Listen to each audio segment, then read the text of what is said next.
This episode of Play the Bay is brought to you by betonline.ag. BetOnline, the fastest and easiest way to bet on all your sports action. BetOnline has you covered for all news, scores, and odds. It's the best way to place your bets, and it's free to sign up. Head to the website betonline.ag or use your mobile device to sign up today and receive your 50% welcome bonus on your first deposit. BetOnline, your online sportsbook experts. And now, Play the Bay.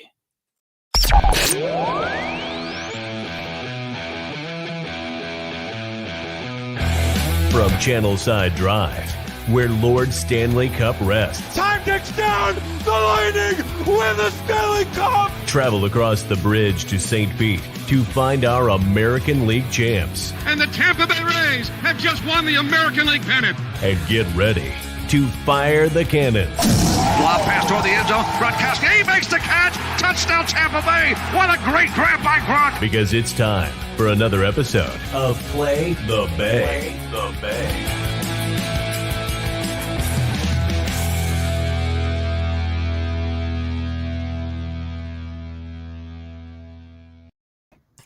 Welcome back to Play the Bay, presented by Believe Podcast Network and Three Daughters Brewing. Hi, friends. We're back on Tuesday, not Wednesday this week. Hi, friends. Hi, friends. Hi, friends. What a great week to join back, though, the night on a Lightning playoff game, huh? Very excited. Evan's pouring his beer when I'm taking a sip of mine. So Kaylee will run the show. Yeah, what are your IPAs of the day? I have to know. My IPA is actually a stout. It's the maple bacon stout I have that I'm pouring from Three Daughters Brewing. Breakfast for dinner, I see. Yeah, something like that. I made myself some spicy wings, some boneless wings, and I need to, clench my thirst because my mouth is on fire, and I know my butt's going to be on fire too later. So, oh boy, yeah, God, great plans this evening. Can't wait. I know, right? Jeez. I'm making a mess while I'm doing it, too. That's okay. You can do that. I know. Welcome to the show. What do you got, Chip? I got nothing of Three Daughters, but a lighter beer. You can't plug another beer. I'm not plugging it. I simply said what it was. I did not plug it. Okay, you were about to say it, though. You can't do that. No other beers matter. I said what type of beer, who makes it. I didn't say the variety, the flavor, if you will. Okay. All right, that works for me. So there you go.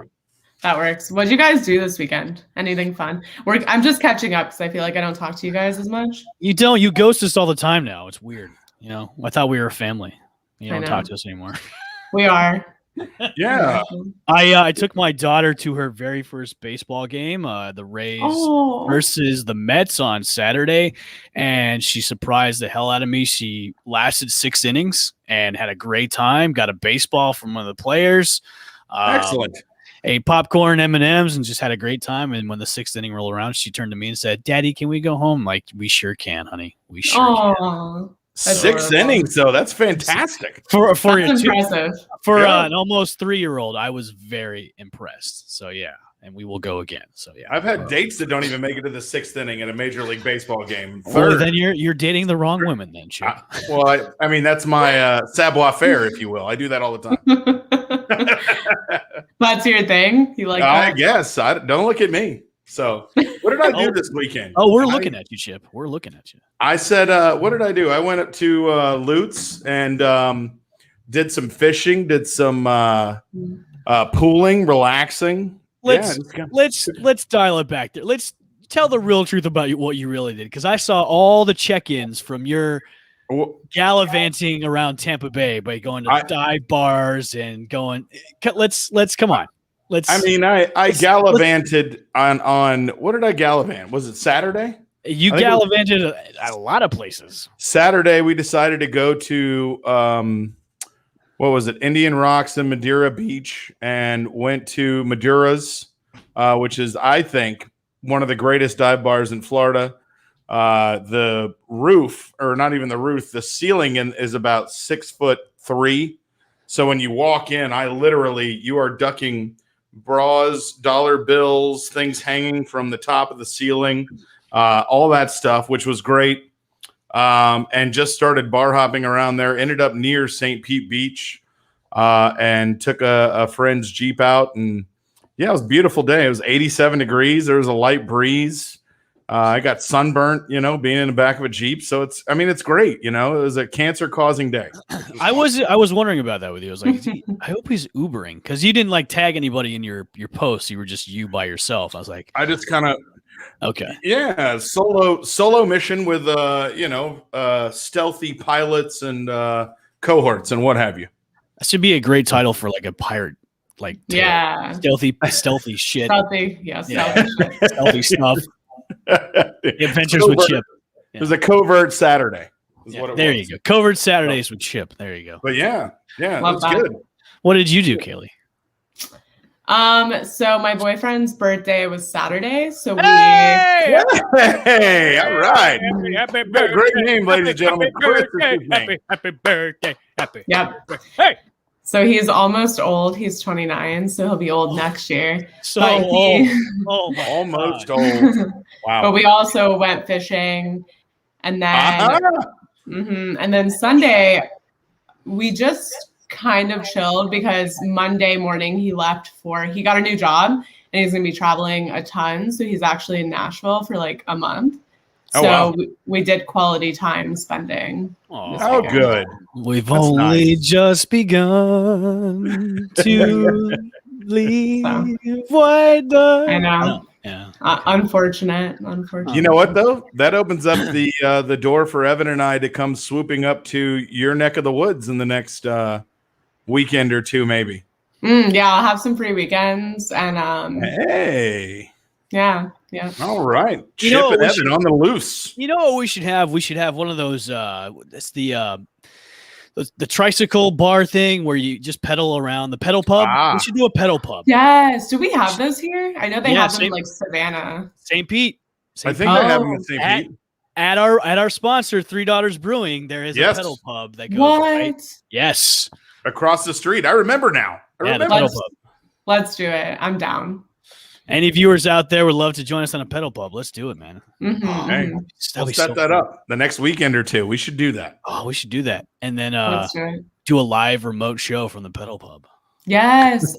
What? What ideas? Okay, I'm just gonna say right now on the pedal pub, Yeah. there's definitely gonna need to be like the little E next to the podcast name because that amount of gallivanting around on a pedal pub, there's not gonna be any censorship on that No, podcast. That's So- true, and we'll have to So- warn our We're partners. adult rated.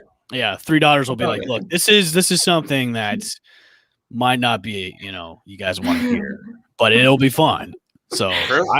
I'm down. I'm gonna look this up about pedal pubs. Let's do this, man. Love Good. it. I'm I excited. know. I think it seats like 12 people. So Mm. let's. Okay. I That's have. a lot. We'll fill. Yeah. Well, we'll you fill gotta some, pedal that thing around. I mean, I especially know. Yeah. after like some drinks, man. People are gonna like tap out and maybe not want to pedal so much. So you gotta have some extra horses, man. Yeah, I feel you. That'll be I me. feel you. I'm all the extra horses and all the King's men. and all the Kingsmen. We have Richard chiming in a lot. God love him. Yeah. Hi, He's Richard. over there. Yeah, we're just hanging out with him. But hey, so do we have an update here? Can we get a lightning? What do we got? We got Yeah. a score yet? Puck, I don't think has dropped just yet. What? Wow. We're ahead of Yeah. the game. So let's Ahead of talk the game. lightning before that happens. Let's talk Yeah. about last game. They beat the Panthers 5-4. Obviously, they're back with Kucherov, Stamkos, Hedman, and they're looking a lot more like the 2020 Lightning than we're used to seeing them this season. So tell me what you thought about that game, where, the value is in getting those players back. And I want to know who the most valuable player of that first game for you guys was. Oh Chip, God. you I mean, Cooch, the team just seems, obviously, we've talked about momentum and a shot of energy and all that being a problem. They were very stagnant. They came out. There were a lot of hits in the first period.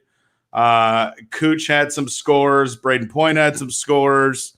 I think Cooch is he's the type of guy that he brings everybody up around him. And obviously we got Stamkos back as well. So, I'll go Cooch. I'll go the easy one for my MVP. Excited to hopefully they carry the momentum. I think game one was an impact win. The team needed it. The Panthers have been wiping the floor with them all year. I think we were 2-5 against them and lost the 2 games at the regular season, obviously to get a better seed or get home ice maybe. So huge win. Definitely need to win tonight. Excited about it. I loved having Stamkos and Cooch back, and when Cooch scored that goal, I was like, all right, man, we've got the band back together. Like this is it reminded me of like an epic, like it reminded me of this. Look, I'm gonna really make myself a nerd right now. It reminded me of like in the Lord of the Rings where they thought the battle was over, and then you got like the other guys coming in out of nowhere and just demolishing people. That's how I thought with Cooch coming back. What's the Lord of the Rings? I literally can't relate to that reference. Yeah, that's fine. That's fine. Fine. Whatever. But you retired to the nerdery with your other Lord of the Whatever, Rings. man. My precious. All right, we do have a puck drop now. Finally, the puck is dropped. Okay. But Braden Point's my player of the game because he scored the winning goal. I mean, Braden Point coming through in the clutch with a minute or so left in the third period just to seal the deal against. Honestly, I forgot Miami had a hockey team for a while there. I mean, they coined themselves the Florida Panthers. You gotta Maybe you should change your name to Miami Panthers because the Kitties, I thought the Kitties were gone out of that city. I thought it was just the Miami Marlins and the Dolphins. So you maybe want to change your name there for a while. I expect not as much as a physical game. This game for game 2, I mean, there's going to be some scrums here and there. These two teams hate each other. And that's clear as day, man. So they almost hate each other as the Capitals and the Rangers there in the regular season. But it's the physicalness I want to see. I want to see the Bolts come out and take two before coming back in the town before they come back home. This is gonna come down. I honestly think this game will be won in overtime. I'm not gonna put any kind of score prediction because that'll jinx the game for our team instead of saying, hey, the Bolts are gonna win, but then the Kitties end up winning. So I'm not gonna say any kind of prediction right now, but I want to see the physicalness of game 1 going into game 2 with everybody back. And I know the Panthers did they made a goalie change here. Yeah. So which is very, very odd in a playoff type scenario. No. And you know what? They can do what they want. So as long as the Bolts win, I'll be happy about it. The Kitties can just cry all the way home. That's what I can say. I think scariest thing for me, Florida, and after watching them during the regular season, their speed, they got back behind our defenders and really penetrated and had some breakouts. And I mean, our defenders, you got to be aware of how fast these guys are. And I think, sometimes we would approach and we were kind of pinching up in the offensive zone and our defenders were kind of creeping up. Don't let Florida get behind you. Don't let them get a chance to break out and look for that one pass. They split a lot of defenders. I don't want to see that. Keep everything in front of you. Give Vass some time to get into the groove. I mean, it was 5-4. That's a lot of goals in a hockey game. You usually don't see that. So, but there were some big saves. There were some great plays. The energy the Lightning kept throughout the whole game is something they haven't done throughout the whole season, I think. So it was great to see them continually match and go forward and get the win. So, excited about tonight's game. Kaylee, what do you think is the X factor for game 2? What do you think is ultimately going to have the Bolts hopefully win this game too? I mean, keeping the momentum, right? I think this game was like everything you love about playoff hockey. It was physical, it had lead changes, it was a ton of goals, but still really good defensive play as well. So I think it was really exciting, but when you look at having a really exciting game in the first round of the playoffs, it's like no one wants to play these close physical games every single game in the playoffs. It's just how you exhaust your team. It doesn't bode well going into future series if you make it past this one. So I think the main thing is keeping up the momentum and really just starting to overpower them with speed and with just physicality because they're a fast team. I mean, the Lightning, I think I read something that the Lightning beat 4 out of the league's top 5 defenses last year during the playoffs, but this matchup seems a little more physical, a little more demanding from them. So I think they have to match that speed and that momentum and really not kind of lose the series up front. And I think that's going to be the key. But I think the Panthers are tough. They've been kind of overpowering the Lightning all of regular season. But like we said, they got all these players back. So They look a lot more like last year, but the Panthers, I mean, they're going to make them work for it. So they just have to keep it up. I'm really surprised the fan base down in Miami for a hockey team. I was really surprised the amount of people that were in that arena. I didn't know that Miami citizens watch hockey. I really didn't. I thought they were all about, baseball and football, but not hockey. It's really weird down there. Well, to be fair, I feel like there's probably a lot of snowbirds that end up moving down there. I mean, probably similar to Tampa as well, but I can imagine there's some people from like northern states, but also I think winning helps. Like their team, like out of nowhere, started doing really well. So I'm assuming like the bandwagon jumpers, Yeah, and like with football in the off season, and like obviously you've got the Marlins, which is like whatever. What are you trying to get at, Kaylee? What are you trying to get at? Everyone's looking for someone to root for. I feel like we've experienced that here with the Lightning as well. Like when the Rays and the Bucks weren't doing that well, but the Lightning were doing well. It was very much like all about the Lightning all the time. Over the last like 6 months, it's obviously been real heavy on the Bucks. And I feel like the hype for the Lightning has kind of died down a little with fans. I don't know if that's fair to say, but like from like my perspective, I feel like the hype was way bigger last year during the Stanley Cup, just because you didn't have like a Super Bowl winning team and like the Rays, like, so it's just a whole like mix. Now you have all these great teams. So now like the focus is kind of split. Whereas for a while, the Lightning really had like a monopoly on like, we're the good team in Tampa Bay. So are you trying to say that Tom Brady has an effect on everything? I mean, I would say probably, yeah. Damn Sir Thomas Brady. Oh, how could you? How could you? God, Lightning hockey takes a back seat because of Sir Thomas Brady. Damn you! What are your predictions for the rest of the series? It's going 7. Okay. Oh, it's not going to do that. No. Well, then, you know what? Give your prediction then. I think it's going to go 5. I think the only thing everyone, Cooch, Stamkos, everybody is going to get better the more time they spend on the ice. They're going to get flow. Richard, look at you saying 5. I love it. Look at him go. Everybody's going to get back into the flow. You've seen the power play. They were generating goals first time out. I think it's 5. Lightning take it. Okay. I like that. You guys want to hit anything else Lightning before we switch over? Lightning have already scored. Killorn, wrist shot. Go! I would try to do a Dave Mishkin impression, but it'd be way too loud. You know what we should do? We should get some little clips that play like goal animations. So when we're doing these streams during games, we can like breaking news. Score! that was my best Dave Mishkin. It looks like Killorn with a wrister. Don't know how it happened or what the story was, but 15:08 left, 3 shots on goal. Lightning up 1-0. Let's bring the heat, man. Let's do it. Let's take this. Love Good. it.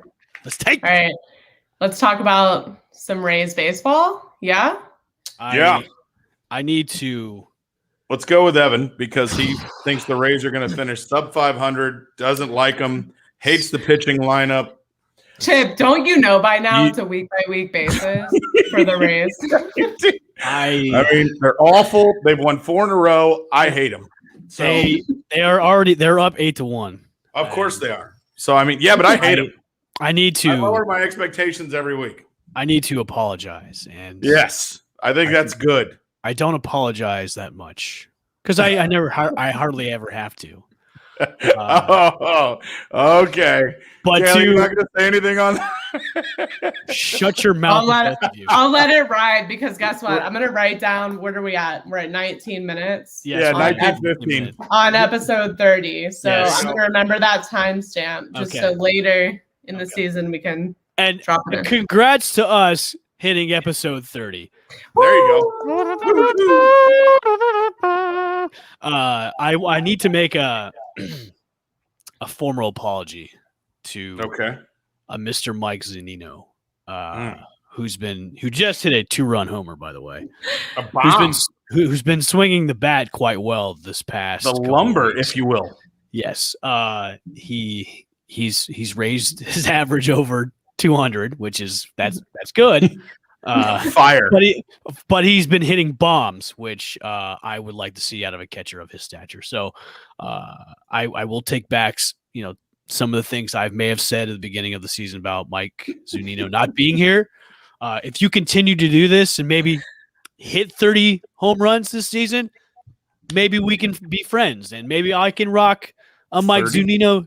Hey, he's got 9.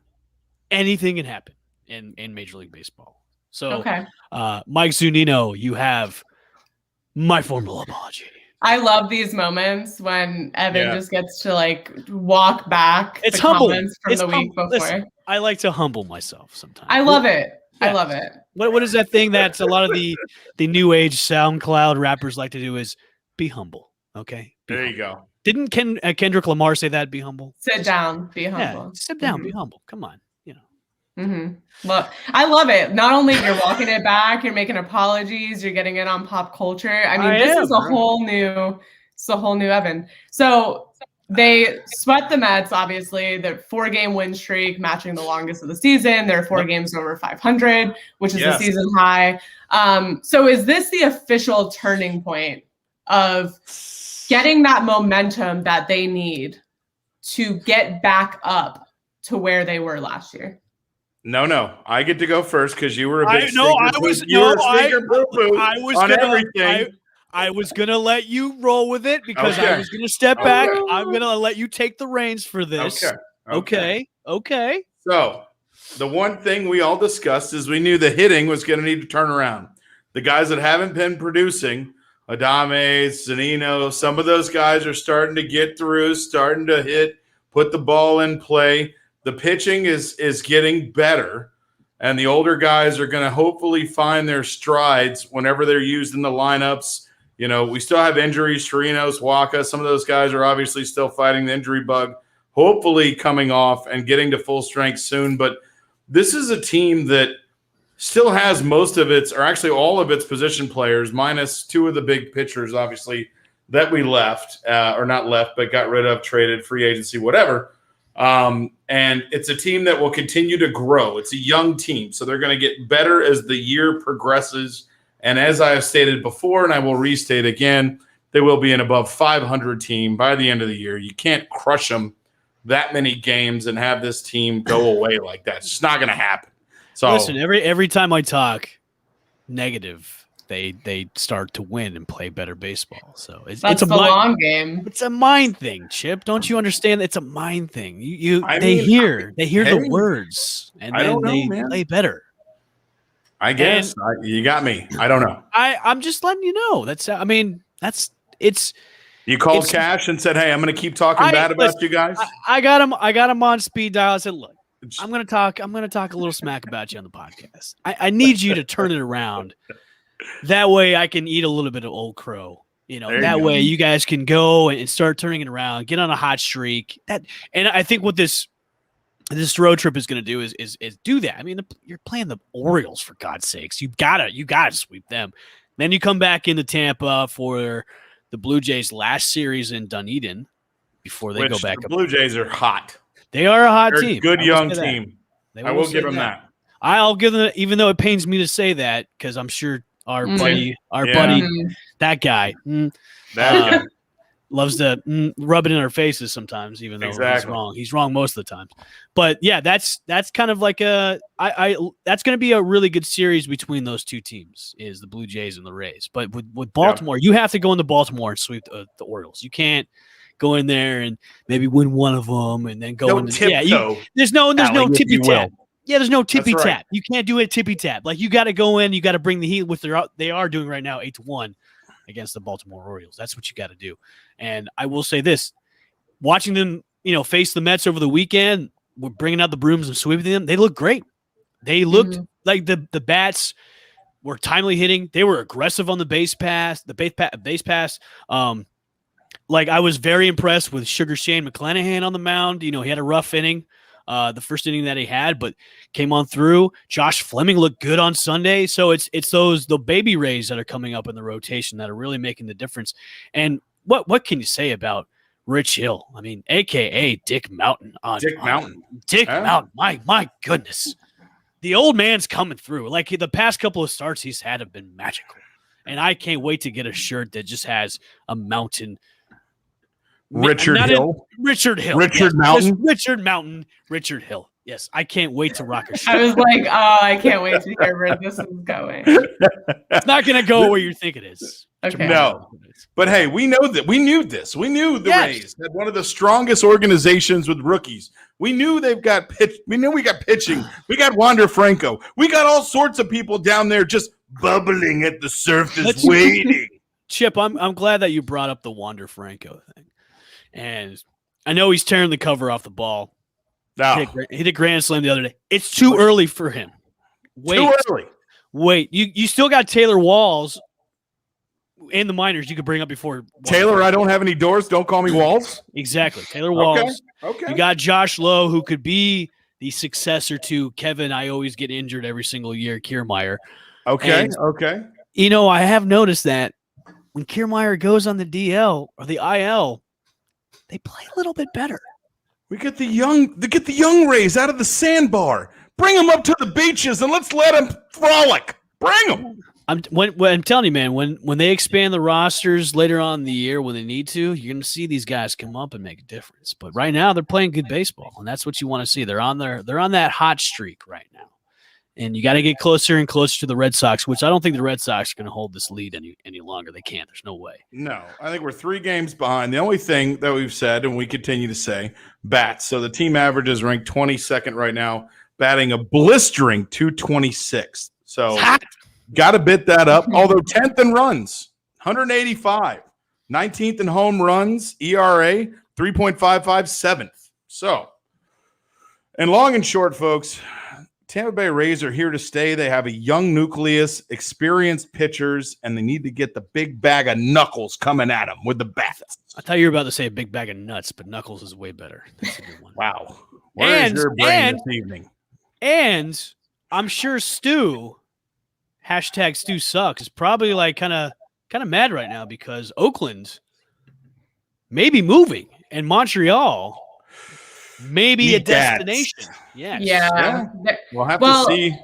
There's a lot of destination options, but I'm a little so Jacksonville, the city, has started this campaign to try. I'm like, what are you doing? No. What are you doing? You don't need that. We don't need that. No. you can barely keep a football team for Look, God's sakes. we've got our jumbo shrimp, our $1 beers, and Wednesday night at the ballpark with our dogs. Okay, that's all we need. Don't run the jumbo shrimp out of town because you want bigger and better. Okay, don't do that. Don't do that. Kaylee, what your perspective looking at the Rays and how they've been playing the past couple of weeks, and they've really turned it around. After that kind of mediocre April and going into May. Was it mediocre? It was mediocre to me. It was, I would say young players getting to know each other, older players filling their roles, knowing what they have to do. You're the only one that keeps calling this team mediocre. They're a young core. I said mediocre in April. You better stop it right now. We're almost done with April. I said April, not May. And we're going to be heading into June. Hey, Kaylee, is this team sustainable throughout maybe the summer months? The way they're going right now? Yeah. I mean, I think sustainable, because we talked about the injury bug and we talked about that. I think we agreed. Like, it's better to have it come at the beginning of the season. It's better to get it over with, figure it out. That way you get to, like you said, expand the roster, see what you're working with, and really kind of refine things going into the summer months and later parts of the season. So I think this is going to be helpful for them. They got some key players back. They're due to get even more back. And like, we said they were a little bland. They were missing that kind of. They're fun to watch.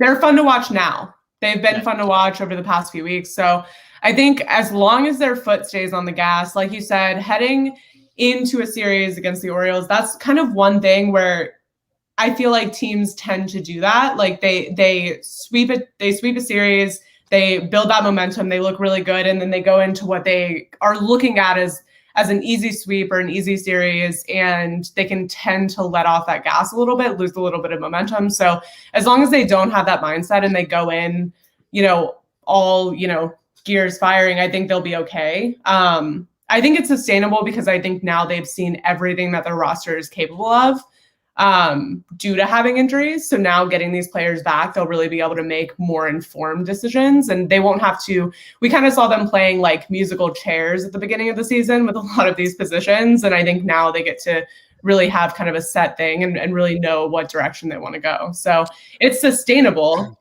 Now, I don't know that they will sustain, Predict, but it is sustainable. I want to give you guys an update on my experience too at the Trop, because I remember the first time I was there, not a pleasant one. Mm-hmm. What do you This mean? time, what? You got a ton of free beer. How come that not be pleasant? But no nacho cheese. I had to keep my mask on. Not a pleasant. Okay. Update us. So beer trumps all that, but go ahead. This time, 10 times better. Okay, that's good. Why was it better? What made it better? Yep. Didn't really wear a mask. Nobody said put on your mask. Kind of lackadaisical, which is great. The ushers were really nice, really cool. And I know today, and thank you for Richard in the comments. They are Urshers were good. All right, Urshers. 20,000 fans. Which let's 20K. 20K at the Rays Get game up to is 20,000. I think they were at 9,000 maybe. 9,000. Yes, there you go.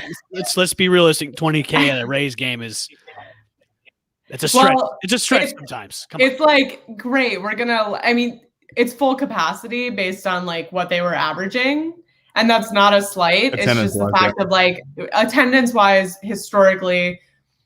Saturday's game was sold out. Saturday's game was sold out. It was at 9. Right. So, and that's the thing is like it was sold out. I think people will be excited to go now that they're letting more fans in. But I can't imagine that the demand will remain high for like every game thereafter, if that makes sense. Like I do think maybe there will be a spike right when they allow 20,000. Maybe you'll sell out a game, maybe a couple games. After that, it might taper off. But yeah, and I think like fully vaccinated fans won't have to wear masks, which is pretty much the standard across the country at this point. I'm pretty sure they're pretty lax. This is Tampa. So I can't imagine that they really care that much. Yeah, they did. So I'm half vaccinated, and they didn't really care. So I think you're gonna have Mortimer and Effie get out of the old ballpark and go, Mortimer, I want to get a little sun and go see the Rays. You're not going to get any sun in the Trop. There's no sun. I mean, maybe the lights. Walking from the parking lot into the dome, you get some. You can hang around St. Pete, get lunch. Go to Three Daughters around. Brewing Company. Go to Three Daughters. Get some, Circle Hook IPAs. Maybe some yummy. Maybe some former New England IPAs or the Beach Blonde Ale. Maybe one of those, or the very Hefe that they have coming out, the Tropical Hefe, which I will be picking up soon, which we will try. So the Rays will see, Kaylee, I kind of agree with you. I think you'll see an attendance spike for people wanting to get out, want to get to the ballpark, want to go hang out with a lot of folks again and start cheering. And yeah, hopefully, hey, maybe we just maintain throughout the whole year and the Rays continue to trend upwards and you get a nice little burst of excitement up there in St. Pete for the Trop. That's what I'm hoping for. Yeah. And I mean, I think we're coming off of like an entire period of time where sporting events were really hard to get into, or not even necessarily hard to get into, but just more expensive, more limited. Maybe less people were motivated to get out. So this is really like the first, I guess, high capacity event you can go to in Tampa Bay. Because obviously the Bucks haven't played at a high capacity. I mean, they did kind of, but not really for what probably would have been there for the first season of Tom Brady had there not been COVID. So I think this is like the first chance fans will get to go out and like experience a sporting event. So yeah, that's a totally great. Agree. It's a great transition to talking about the Bucks and their wildly expensive tickets for the upcoming season. Have we seen them? What are they looking like? Well, I God. hope you can maybe dip into your savings or Win the lotto. not pay your rent for maybe a month to go see a game because I think the average ticket price, I know for 300 level tickets against the Cowgirls is like $500. Oh no, honey. Oh yes. 500 smackaroons for the Wild thing. against the 500 Cowboys. Skadols. 500 clam? 500 clams casino. Oh, to see the God. Cowgirls. Yeah. I have a question. If that game is not even necessarily that good. I'm assuming there's probably worse home games on the schedule. I don't fully remember, but how do you think they're selling out every home game at those prices? I guarantee you they will be. I think the they will. majority will be sold out. Now, obviously, the first game of the season, you're going against the Cowboys on prime time. Dak's back. Dak Prescott, Thursday night. That's right. Yeah, so, I mean, I can put like 500 smackaroons for That's crazy. I will not be attending any of those unless I'm invited free. So I'm going to look up season tickets right now or single game tickets, and they got resale. Take a look. We know we had Richard in the comments, but this is another thing that I was talking about with some friends is that Tom Brady obviously visits the old Gillette in week 4 where tickets and the nosebleeds. The rating spike for that game it'll make the internet explode. Yeah. We're talking about thousands of dollars to be in the nosebleeds and tens of thousands of dollars to be near the field. Potentially could be the highest ticket sporting event ever sold on the planet of this lovely universe and this Milky Way. All right, so the Cowboys game on Thursday night. These are resale tickets, mind you, on Ticketmaster. $480 for the 300 level. That's there you go. Yeah, and for first level, you guys want to take a guess at these? $1,700. Close. I'm gonna go $1,500 a ticket. I was gonna go $1,900. That's not it. That's not good. That's not it for resale. Oh wait, there's a couple. Well, it differs for each section. There is $1,700 for first level, $1,500. Yeah, so you're in the hunt. Yeah, you're in the teens for those tickets. That's insane. That's insane. Insane. Like Richard said, I'd rather sit at home, free access to the bathroom, cook some food, scream, retape my remote. We'll go down to Rafferty's Bar and Grill. We'll get some wings and watch it for free and take Ubers home. Because that's there you go. That's but the thing is, like, those games will be sold out. You watch, those games will be sold out. Well, you're probably right, and here's why. Because last year, a lot of Lightning Pollard scores. Rister Lightning up 2-0. Chip, you're too close to your mark. If you gotta, I love that. You do Dave Michigan. You go, Pollard score! Lightning score! Pollard! You gotta go away from. I really hope that no one is listening to this like while driving. No, I hope not. Or like something that could cause them to crash and die. Yeah, it's funny because when we do the replay of the show, I post it at night, and when they can hear the next day, they don't know that we're doing these like replays of scoring, and then they'll drive off the road and then correct. I mean, I like how you're like you know what's so funny? They'll drive off the road, they'll hit a tree, they'll die just because it like. Wait, I didn't go to that extreme. Well, what else is gonna happen? I didn't say anything about a death scenario. I just said they might drive off the road because of the reenactment of Dave Michigan. Yes, you're right. But yeah, I think they probably will sell out. I think the reason being not a lot of people could go last year. It was just a weird year. I think there was hesitancy to go, even if you could secure tickets, things were limited.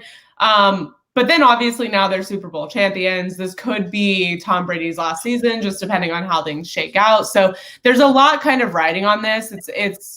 It's kind of a now or never scenario for fans who did miss out on attending live games last year. So I think everyone who didn't go is going to want to like be part of every potential like historical moment and memory now during this season. So I do think it will sell out, but I will not be contributing money to that cause.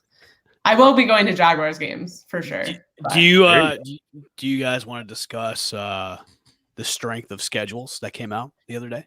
Yeah, we can do that. The Bucs have a super easy schedule. Congratulations. Well, yeah, you're welcome. We did go over that, but if you want to take some more flack right in the face hole, you can bring that on. I will love to take. Well, your Falcons rank lower than the Buccaneers. So yeah, and which is interesting because like they play the Buccaneers twice. Yeah. Steelers are number 1 with strength of schedule.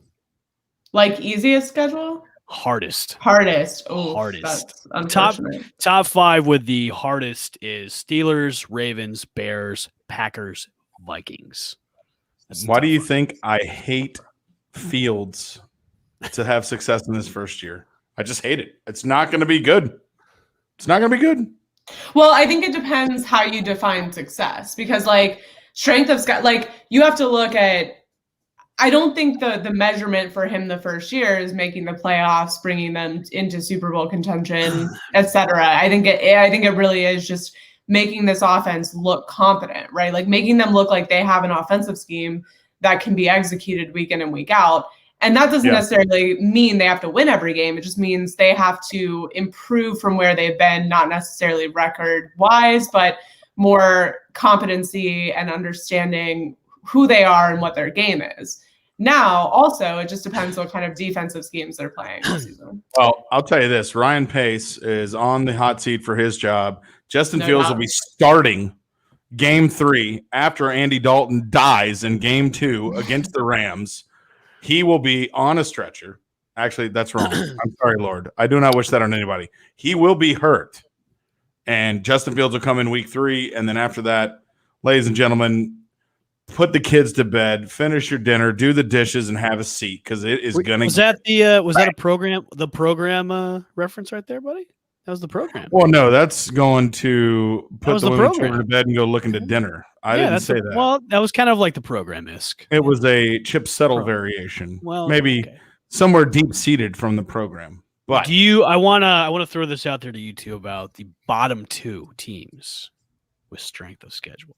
Can you guess the bottom 2 with weakest? As in the easiest, the weakest schedule. Easiest, the easiest strength of schedule. The Giants? No, the Giants are number 25. Who do you? Yeah, bottom 2. Is it an NFC East team? Yeah. 2 in that division. NFC least teams. 2 Eagles? NFC. Eagles are the last team. So they have your co-host on Onside Chicks podcast, which will be live tomorrow night at 8 p.m. Eastern Standard Time with Caleb Chakowski and Sporty Jordy. They have the easiest schedule. Yeah. The team before that, Washington Redskins. That would be the Dallas Cowboys. Ooh. Yeah. Okay. Pave the road. Yeah. You know why? They're one of the most media-rich and well-known franchises in the NFL. Thank you very much. Ding, ding, ding. In the world. They're the... There you go. The highest valued. The highest valued sports team in the world. But also, I think you have to consider, like, half of their games of the season are against NFC's teams. So I think that's another thing is, like, that was the weakest division last year. So... Yeah, the bottom 5 in this order is the Dolphins, Bucks, Falcons, Cowboys, and Eagles. So bodes well for my Dolphins bet with you. It does. I'm still not going to pull out of that bet. I do say no, that's not how bets work. You don't make them and then say, "Hey, I'm not going to pay you." That's not how that works. No. I said I'm not going to pull out of the bet. Yeah, but why would you even have that thought process? We already made I'm not, because I know sometimes you do with other people. I'm not. No, I don't pull out of bets. Well, either do I. Okay. I have like that conversation. I have like 3 bets going on. I know. Oh. 2 with Taylor and 1 with you. Uh-huh. And I know I won with Taylor, so maybe. Maybe. I also wonder, like, how much strength of schedule at the beginning of the season correlates to results by the end of the season. Like, I don't know if anyone's done like a specific correlation study on like how, those last the 5 teams with the easiest schedules, like, do they necessarily historically have a higher winning percentage by the end of the season? Because I feel like interesting to look at. Most of the time, they're rookie quarterbacks, you would guess, because most of those teams that have the easiest schedules are the franchises that are typically going through changes. But yeah, that'd be interesting. Which the Eagles have done. They've gone through changes. Very much so. Changes. I know that Richard has mentioned this, but Kaylee, I wanted to ask you real quick. I didn't mean to interrupt you. Joe Tryon from Washington, first-round pick, has failed his physical.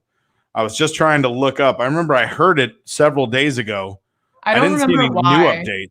Yeah, I don't see any new updates on it.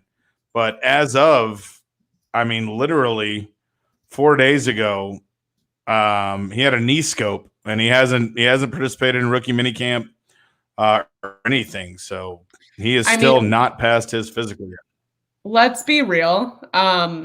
They don't really need any of the people they got in the draft this year. So I think that's kind of like, let's just say that, like, that it's great to have your first round draft pick like on board, ready to go. But again, like, they brought back literally every single person from their Super Bowl roster. Now they have one of the easiest schedules in the NFL. They're going into a season where, pretty much all 3 of your division opponents are going through restructures on their team. So it is a whole thing of like, it's kind of wild, like, if they don't go and win another Super Bowl, because like everything is falling into place for them in a sense of like, you don't have an excuse. So there's been a few analysts that are like, the Bucks could go 17-0. They should. Like, I think back a little. No. I'm not saying they're going to go 17. I'm saying there's a few analysts out there that are saying that they could go 17-0. Like, I think Dan Orlovsky a couple days ago said the Bucks could go 17-0. And obviously, you don't really want to take a lot of what Dan Orlovsky says like seriously, because usually he's out of his damn mind when it comes to things like that. But Kaylee, you hit the nail on the head. Like, Tryon's just a guy that's there for depth. He's not going to be starting anytime soon. You've got everybody coming back. So that's a guy that if he's got to have surgery on his knee, let him rest. Let him like be on the sidelines for a little bit before you try to put him out there. Like, you don't need him right away. It, dude. Don't get him any experience. Don't get him any reps. No, I'm just saying. Don't get him anything. Don't get him any of that. Like, Chip, obviously you want reps, but you don't need to rush him out, especially after a knee injury. You don't need to rush him out there. You can have him be on the sidelines. You can have him recover and have that timetable where, okay, he's ready to go. Let's get him reps. But you don't need him to do that quickly because you've got everybody back. Let me flip the page on this. Where are the trainers for the Buccaneers? Where are the consultants? Where is everybody that's saying that, hey, this is our first round draft pick? There's only 32 of these available in the draft. This is supposed to build your franchise. Hey, let's draft a guy that's going to fail his physical. Oh, but this isn't a guy this isn't a guy that's building your franchise. This is a guy that's adding depth to whatever. It's a first round draft pick. Those guys build your franchise. Come on. But I think do they need them now? Like, that's the thing, is like, they're going to build the franchise, but they drafted, and you could see it in the strategy that they went into the draft with. They're building for future depth, right? Like, they know, like we talked about, these contracts are going to be a huge pain in the ass next year. They're going to lose a bunch of people, most likely. If they win another Super Bowl, even if they don't, this team is going to look very, very different in the coming few years. Yes. These are the guys that they drafted that are going to replace a lot of these veteran guys that they don't think they're going to be able to afford after this year, right? Like, these linemen that are desperately exactly guys that are going to have to get out because they're going to get paid more elsewhere, and they're just getting up there in age. And this is a team that kind of knows that and is preparing for it. And it's also it's not that he's not an important part of the franchise, and I'm sure the trainers are 100% on board. But when you listen to all of the athletes getting drafted, it's hard to find one that wasn't injured, right? It's hard to find one that didn't sit for a considerable time in college due to an injury. It's football, but also they could have not showed up to the draft, not drafted one single player, and they would still have zero excuse to not make it back to the Super Bowl. They would still have the easiest schedule. They would still have the best odds to win the Super Bowl. They would still be the most Super Bowl ready team of the NFL, even if they didn't draft a single player. So for them, it doesn't make any sense. Like, they're not going to go 17-0. They shouldn't go 17-0. It doesn't benefit them anyways. We saw how much losing those games helped them really refine their strategy going into the playoffs, and that really paid off. Like, had they not lost those games, learned those lessons, they probably would not have gone to the Super Bowl and won. So I think that's an important thing to play out this season as well. But I would rather him be healthy for down the line and say something does happen, like, God forbid you do get struck with the injury bug midseason. Like, now you have somebody that's been learning and recovering and is fully healthy at 100%, not at 75%, trying to just get in reps at the beginning of the season for no reason. Could you maybe say that too with the guys that sat out 2020 because of COVID?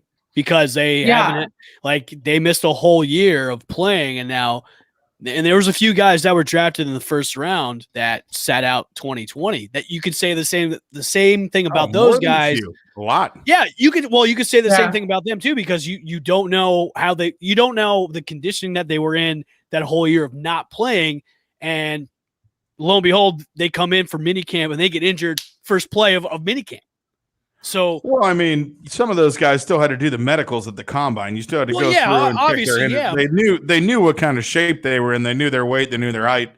They knew every injury they had in college. But you're right, participation in football and actual football activities, they didn't have any over the past year. So now, thankfully, I didn't hear of any major injuries. I knew Penei Sewell got COVID and he didn't attend rookie minicamp, but everybody else was good. Kyle Trask impressed, and BA actually came over and lowered the hype on him. I saw some articles, I think, coming out that wanted the coaching staff and everybody to kind of calm down on the Kyle Trask hype train, because it was kind of pulling out. Please lower that thing down to the ground. Ugh. The Kyle Trask hype train? Yeah, not my quarterback. No. Oh, God, he's the future, though. He's not. You don't think he's the future? Well, why did you draft him? Well, then what do you? No, that's. Well, what? So why did you use a draft pick if he's not the future? It's not the future. That's not the future. It's not Kyle Trask. He's not the future. Wow. Okay, you heard it here first. A strong statement from Evan. Evan Bush. That will be 1 week of rookie mini camps, and Kyle Trask is not the guy. Clip of the week. Kyle Trask is not. All right, 52-33. Yes, got it. 52-33. He's not the quarterback. Wow. You must be the greatest evaluator of sports talent ever. And that's why I'm on a podcast. Because there's a certain guy up in Wisconsin right now that hates his life and just wants to maybe go somewhere else. And just, I love it. I love it. Well, no, we'll see. Yeah, we will. I'm just saying, Kyle, like, you have 4 quarterbacks now on that depth chart. You re-signed Blaine Gabbert. Oh God, he's the future. And you have Ryan Griffin still, but somebody's got to carry Tom Brady when he's drunk. All right. Been there, done that with Blaine Gabbert. You're better off. You're better off with Kyle Trask. I just don't. I don't see the future being held in a ex-Florida quarterback named Kyle Trask. I will agree with you. I don't trust any position player coming out of Florida. I don't like it. I don't want it. But at the same time now, we do have to consider the fact that this team is going to be very, very, very, very, very money poor in one of these years coming up, or a few of these years coming up. So even if a certain quarterback from Green Bay, Wisconsin is available, or even some of these other veteran guys that are more, I guess, proven in the league come up, there's no guarantee they'll be able to make a deal that makes sense for their franchise or want to spend the money, because I do think they're comfortable going into like rebuilding if they win another Super Bowl. Kaylee, we got to do an update real quick. Do it. Stamkos scores! There we go. No, calm down. Stamkos got credit for the first goal that was scored in the game. He did not score. Well, Richard, put your clothes back on. You're fine. Well, they are. God damn it. But anyway. Well, I like to say Stamkos. He just likes to scream. You know what, though? where they're at. Once Brady leaves, it's money poor. Yeah. Best way to build your team is through the draft, and that's why you draft. And it's not going to be led by Kyle Trask. It's not. He's a statuesque quarterback. What's a statuesque mean? I don't even know what that means. What is he? A Statue of Liberty? He's not a mobile quarterback. What? In Florida, that's all he did was run around. Yeah, but neither is Tom Brady. That's what I'm saying. He's not a mobile guy, but Tom Brady's Tom Brady. Kyle Trask is not. Tom Brady was mobile when he was Kyle Trask age. I'm just saying that the Bucs could have maybe skipped drafting a quarterback this draft and maybe could have waited for somebody else. Wow. Yeah, but they'll never. I don't know. I think the mentality is like if you win another Super Bowl, nothing matters after that for at least a solid 3 years, right? Because that's paid your dues to the city, to your team, everything. So you started rebuilding. And if you come off another Super Bowl win, or even, a division title, a conference title, whatever, you're not going to be in line for the top quarterbacks in the draft without giving up an arm and a leg. So here's Deshaun Watson to the Bucs. There we go. Oh my God. We'll skip right over that. Richard makes a great point. Down in the bottom, you're a ridiculous person for saying that, Evan Bush. I'm just saying.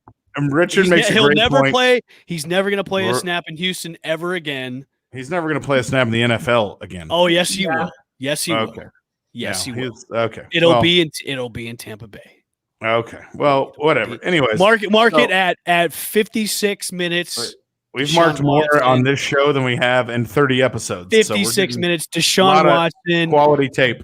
The Bucs' future quarterback coming soon to Tampa. Tom Brady is the greatest teacher for the position in quarterback. So you want to have somebody learning from his methods and how he attacks the game, and that's why they took a quarterback, which I 100% agree. Luckily for Deshaun, is he the best teacher? No. How good is Jimmy Garoppolo doing out on his own? I mean, how's Brian Hoyer doing? There we go. Guys, and I'm not talent saying Tom Brady, and there's talent, there's coaching. You can't tell me Jimmy Garoppolo has the same amount of talent as Tom Brady. Sure, but there's also like system quarterbacking as well. There's a lot of factors that play into just being successful. And I think when you sit behind Tom Brady for as long as he sat behind Tom Brady, and if the mentality is that like they took Kyle Trask because Tom Brady likes Kyle Trask, which is why they took Kyle Trask, by the way, that's what they said. Then not only do you have Tom Brady deciding you're going to take this guy because he plays similarly to Tom Brady. He's like Evan said, statuesque. He's not very mobile. He's a pocket passer. So you have him sitting behind Tom Brady. Now, no one probably in the next however long is going to have as much pure talent as Tom Brady, right? Like that, count that out. So if you're looking at that and saying, who has as much talent as Tom Brady? Is it Kyle Trask? I mean, is it Kyle Trask? Because that's what I'm just not sure about is like, yeah, if you got one of the top 4 quarterbacks in this draft and you said, yeah, he's sitting by Tom Brady. I mean, that's a dream scenario, right? Like any of those top 4 guys, dream scenario right there. Like there's nothing better than one of those guys getting to sit by the greatest of all time at the position and learning from him. But if you're taking a guy like Kyle Trask, which I mean is way more, I guess comparable to Jimmy Garoppolo than to any of the top 4 guys taken in this draft, then you're kind of looking at the same situation. Jimmy Garoppolo went to the Super Bowl. Let us not forget. Well, how's Jared Stidham doing? Who? Exactly. I'm just kidding. No, Come on. You can't. No, you're talking about chicken salad and freaking chicken stuff. Chip, okay? I love chicken salad. But I'm not gonna curse. I'm not gonna curse because I don't like cursing. It's bad. I just stirred the pot. It's a family show. My mom's watching. Hi, Mom. Love you. I didn't curse. See.